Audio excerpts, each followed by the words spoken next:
लोगों से कहना चाहता हूं, कम मेक इन इंडिया।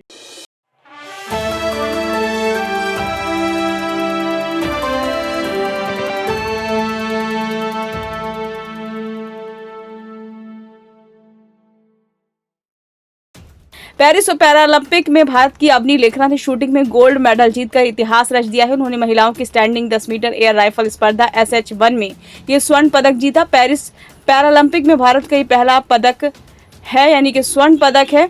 आपको बता दें कि अवनी को ये जीत इतनी आसानी से नहीं मिली है। इस मुकाम पर पहुंचने के लिए उन्हें काफी संघर्ष करना पड़ा है। आइए जानते हैं अवनी के संघर्ष की कहानी।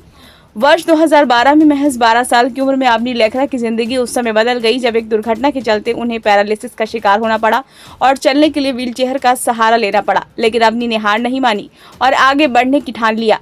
दुर्घटना के महज 3 साल बाद ही अवनी ने शूटिंग को अपनी जिंदगी जो है वो बना लिया और महज 5 साल के भीतर ही अवनी ने गोल्ड गर्ल का तमगा हासिल कर लिया। अवनी के पिता प्रवीण बताते हैं कि दुर्घटना के बाद गुमसुम रहने लग गई थी, किसी से बात नहीं करती थी, पूरी तरह डिप्रेशन में चली गई थी। उन्होंने कहा कि भीषण दुर्घटना के कारण इसकी पीठ पूरी तरह काटनी पड़ी, इतनी कमजोर हो गई थी कि कुछ कर नहीं पाती थी, यहाँ तक कि कोई हल्का सामान भी उठाना मुश्किल हो रहा था।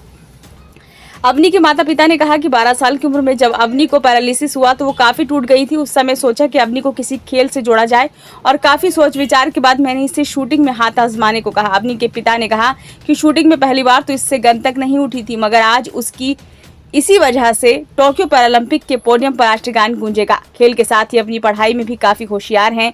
इसके साथ ही अन्य क्रियाकलाप में भी अवनी सबसे अव्वल रहती हैं। अवनी के पिता ने बताया कि दुर्घटना के बाद जब ये परेशान रहने लगी थी तब मन बहलाने के लिए इसे शूटिंग रेंज लेकर गया था। यहीं से अवनी में रुचि जगने लगी। अवनी ने शूटिंग को अपनी जिंदगी बना लिया। वो इसके लिए तब तक मेहनत करती रहती थी जब तक कि थक कर चूर न हो जाए। ब्यूरो रिपोर्ट, नई दिल्ली।